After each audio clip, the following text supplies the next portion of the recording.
Hello, everyone. I'm so excited. Day one of the free course. I'm going to go ahead and oil up, smell my spearmint, my oil of confident speech. Honestly, not only using it today to support my going live, but also because my husband popped popcorn and it smells awful. So the spearmint is definitely helping that. Hi, Gina. Thanks for joining. And then I've been loving my Forgive, the renewal blend. And we're coming into March. So we're kind of starting to bring on that energy, that renewal energy. And this course is going to really help us get our energy right for that. And I really see this course as building a solid foundation for a holistic approach to your emotional well-being. So as we go through this course, if you have any questions, stories you want to share, I strongly encourage you to. I really want people to participate as much or as little as they feel called to. There's absolutely no pressure to participate. If you do participate, I'm going to be entering everybody into a drawing to win a free one-on-one session with me. So very excited for that. Today is going to be all about your needs, your chakras, and how to prioritize your self-care. So you guys, you might have seen my post in the group the other day about how self-care is bubble baths, self-care is boundaries. I can't tell you how many HuffPost, Mind Body Green, Elephant Journal, all of those websites, I've seen the article about how bubble baths is not self-care. How self-care is more than a bubble bath. And it's like, well, duh. No shit, but self-care is more than just a bubble bath. But we have to start somewhere. And if where you are starting is a bubble bath, then that's beautiful. Because the more often you think about yourself and you take those actions, the more likely you are to be able to take those harder actions like setting boundaries, having difficult conversations, those types of self-care, which are just as important. And so sometimes we kind of get into this space, right, where we're all of a sudden overthinking our self-care. And I'll admit that at first I was like, is the topic I'm about to teach going a little bit overboard into thinking too much about our self-care? But it's not. This practice is so helpful in being able to identify where you need to practice self-care. What self-care practices, strategies, activities, experiences, etc. What do you need to practice first? Where do you need to start in order to set yourself up for that true success? And the reason why we are starting with self-care for this course is because you have to have a solid foundation to go from. And if that foundation is saying, okay, I'm worthy of pausing and taking care of myself, that's a really beautiful, strong foundation to have. When we have this foundation of self-care, it gives us more confidence to go deeper into our healing. And then on top of all of it, you guys, the major health implications of stress are real. We know what stress does to the heart. We know, we can feel the tension that we carry in our bodies when we are stressed out and we are burnt out and we are not taking care of ourselves. And so we have to be able to say, I'm worthy of taking care of myself because I don't want to have a heart attack. I am worthy of taking care of myself because why? Why are you worthy of taking care of yourself? And if you have blocks that come up with this, share them with the group. Let us help you walk through those blocks to taking care of yourself. Okay, so like I was mentioning, we get overwhelmed with what type of self-care do I need to do? And then sometimes we fall to the Netflix and chill self-care, which we absolutely need to have as a part of our self-care plan. And we need to have this other part as well. We need to make sure that our needs are being met. So let me know in the comments if you're familiar with Maslow's hierarchy of needs, if you've heard of this concept before. I was first introduced to this concept in, I want to say it was my junior year of high school. Yeah, it was actually. It was my junior year of high school. I was introduced to this concept, and it was one of the things that really fueled my love for psychology. It made a lot of sense to me that we would have these needs and it would be in this hierarchy, which now I have different thoughts on the hierarchy. But, okay, so we have this beautiful psychologist, Abraham Maslow, and he realized that in order for us to meet our full potential, yeah, Lydia's heard of Maslow. I knew you would have.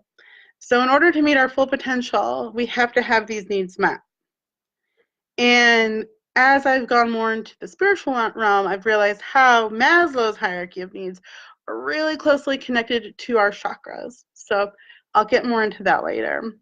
But first, Maslow's hierarchy of needs. So we start with basic. Are you drinking water? Do you have access to clean water? You guys, I live in Michigan, right?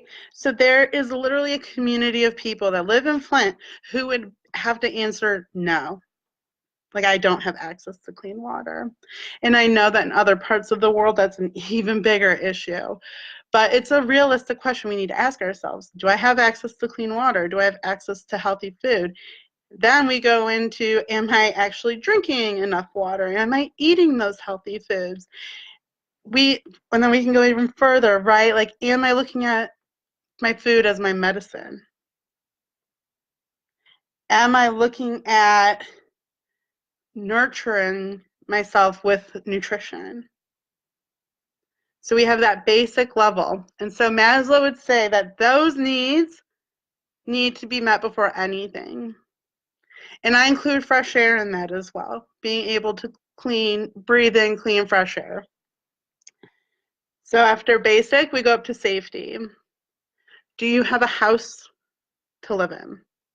Do you have consistent, safe, stable housing to live in? Are the people you surround yourself with safe? Do they make you feel safe to be who you are? And do they make you feel safe to grow? Does your job make you feel safe? Do you feel safe in your body? So we got the basic, and so I'm making like a little triangle here, guys. So you've got this basic, moving up to the safety.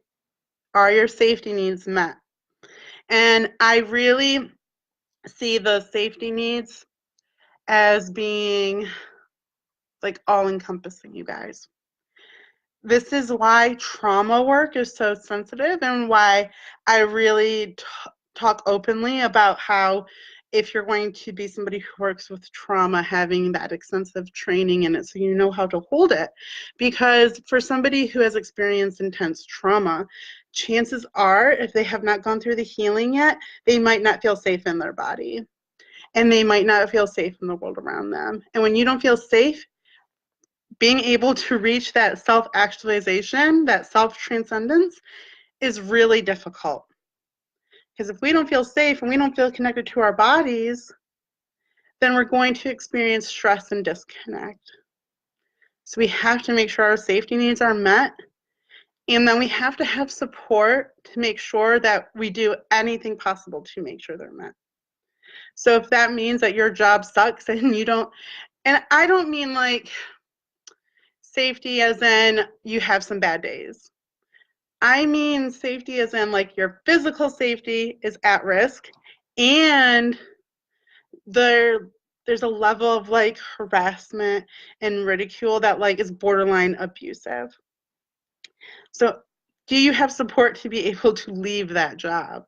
So that way you can find a job where you are safe and you feel good. Can you make sure that you are surrounding yourself with people who add to that safety? And most of all, how do you feel safe in your own body? How do you experience more of that trust for yourself? So safety, then we go into love and belonging. So this is feeling connected to other people and again to yourself.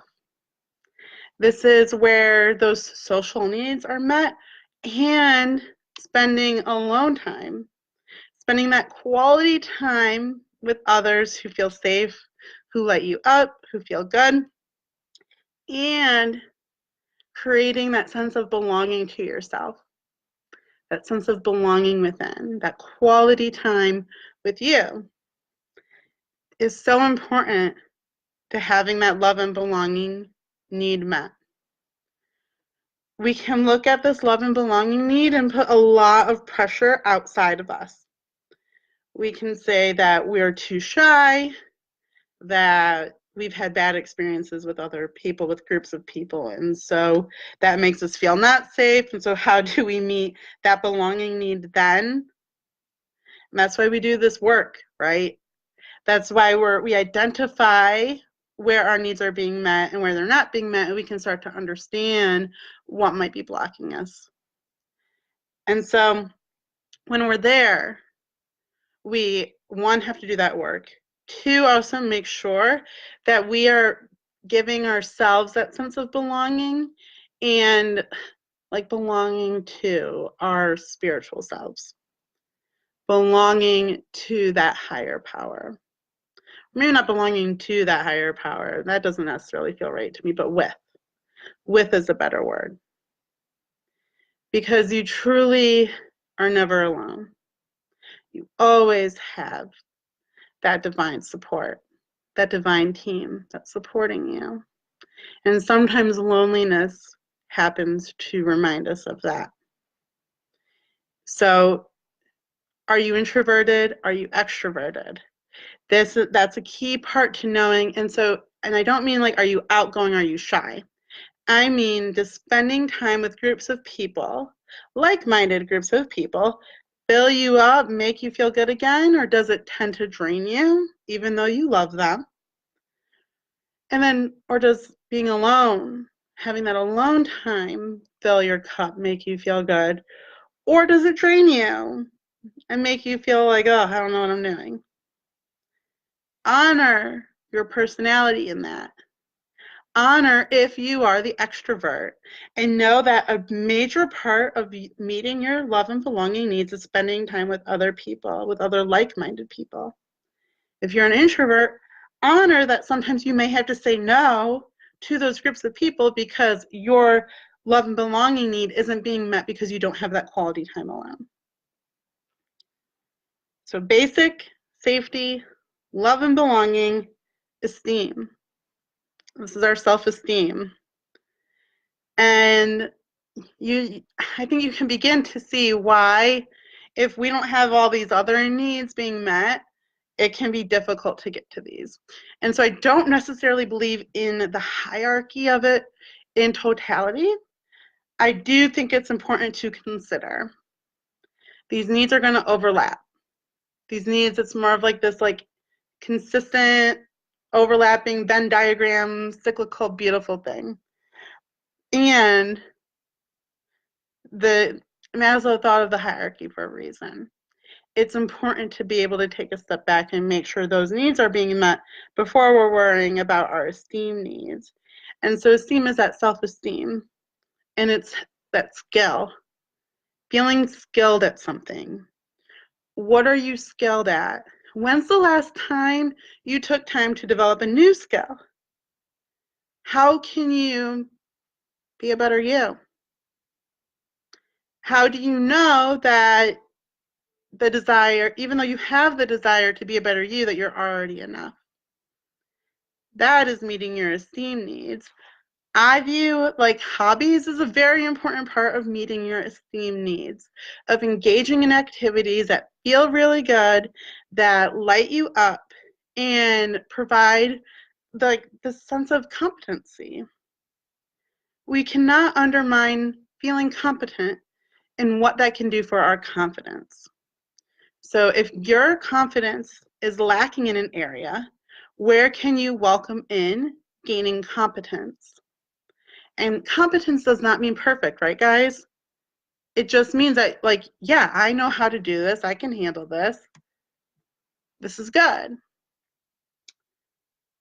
So, basic, safety, love, belonging, esteem, actualization. This is when we're living in our purpose. This is when we wake up and we know all these other needs are met. The bills are paid. We have a safe home. We have relationships that make us feel loved. We know we're damn good at X, Y, and Z. And now we take all of that energy and we say, this is my mission. This is my purpose. I have taken all of the parts of me and made it the best I can. And I see what my purpose is here. I feel like I have a purpose. And you guys, we can meet this need in so many different ways. We put way too much pressure on ourselves to be like the superhero, to feel like we're meeting those actualization needs when really completing a simple task. Like, okay, I'm thinking about like a child asking for a glass of milk and how little that can seem. But you had a purpose in that moment and you carried it out. Like if the child, okay, so the child asks you for milk and you do it for them. And in that moment, you took your compassion, you took your willingness, and you saw that need to like be nurturing and help the child.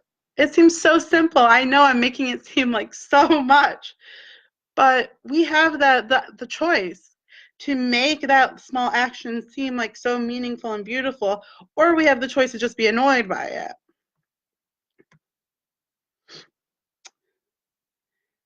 And so after actualization, we have self-transcendence. And I did not learn about self-transcendence in school when initially learning about this, but when I was like re-looking it up and trying to find little cute graphics because I wasn't feeling like reinventing the wheel at the moment, I was seeing all these ones including self-transcendence. And I loved it. And of course I had to include it in this conversation. And so we have purpose, right? And then we have like that greater meaning. What is your mission? What is the movement that your purpose is a part of? What do you believe in? What do you feel connected to that is bigger than yourself? That is self-transcendence. Finding meaning and being able to be grounded in it. And that why you wake up every day, that why you do what you do. And so when these needs are being met, we're also doing a lot of work with our chakras, guys. So a lot of these needs, you can kind of like see how they could fit into almost every chakra. And you can kind of see how they're like they almost line up. Like basic needs with the root chakra. That makes perfect sense. I also see, like I was mentioning, safety needs. I see that throughout, but I also see that really within the base and the sacral, right? Like feeling safe enough to experience our emotions in the sacral chakra, feeling safe enough to be that creative and sensual person and make those connections. And so like love and belonging, we also, again, kind of bring in the sacral and the heart chakras there. Esteem, oh my gosh. How much solar plexus energy do we have in those esteem needs, right?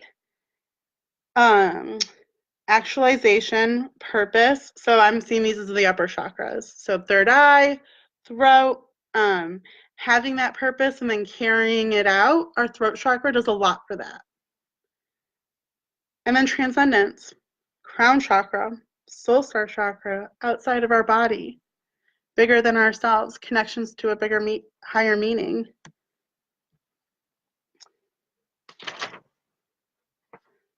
And you guys, this is a continuous process. So you take a look at all that information, right? All those needs, and you say, where are my needs being met? Where are they not being met? And then what do I need to do in order to meet those needs? And that's where we start to get into our self-care plans. That's when we start to say, okay, I know that I need to drink more water. And so part of my self-care plan is going to be drinking however many liters, cups, whatever it is that you want to set your goal to drink. And you know that that's a basic need of yours. And so you know that perhaps for a little bit you put more energy into focusing on drinking clean water than you do on meditating for 30 minutes to an hour every single day to meet those self-actualization and self-transcendence needs. I'm not saying it's one or the other, but I am saying when you are trying to prioritize your time and find a way of practicing self-care that actually makes a difference, you may want to take a look at where your needs are and if they're being met and if they're not being met.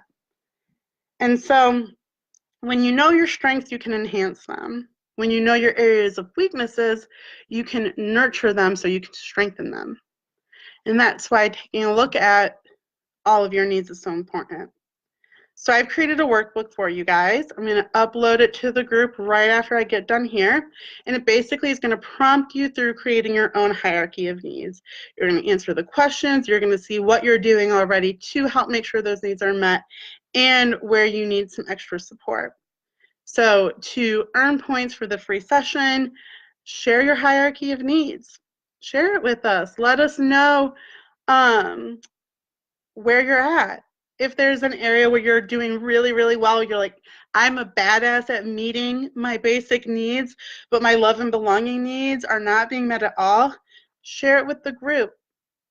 And you can let us know if, like, hey, listen, give me advice or don't give me advice. I'm just sharing to share. Feel free to do that. Do the hashtag alchemy alignment actualization, or you can just do hashtag AAA. I'll start adding that one to the videos as well. And again, you guys are going to be entered for the free one-on-one session. So be creative when you're doing your own hierarchy of needs. Get it all out on paper, do the workbook, and create something visual for yourself. Maybe that's making a painting, maybe that's just using colored pencils. I just used some markers when I did this activity myself, and I'll be posting my hierarchy of needs as well. Another thing I thought of that would be really fun is doing like a collage of it and kind of giving like visuals of what having those needs really feels like. I do adore alliteration. I literally have adored it since the 11th grade when I was in an AP English class, and one of the things we learned writing an introduction for an essay, and alliteration was one of the tools you could use, and my teacher literally had to be like, oh, we're over the alliteration, Chelsea, let's try some other things. But it stuck with me and I love it. So yes, I do adore alliteration. I'm glad you noticed. So okay, guys, if you have questions about these hierarchy of needs, about how to create your own hierarchy of needs, let me know. I'm going to drop that workbook into the group. And thank you guys so much for joining me live. It's so much more fun to do this with people present. So I will continue to be live at 5 p.m. Eastern Standard Time every day for the next 10 days. So I can't wait to see your hierarchy of needs and to continue this beautiful journey with you all. Hope you guys have a great day.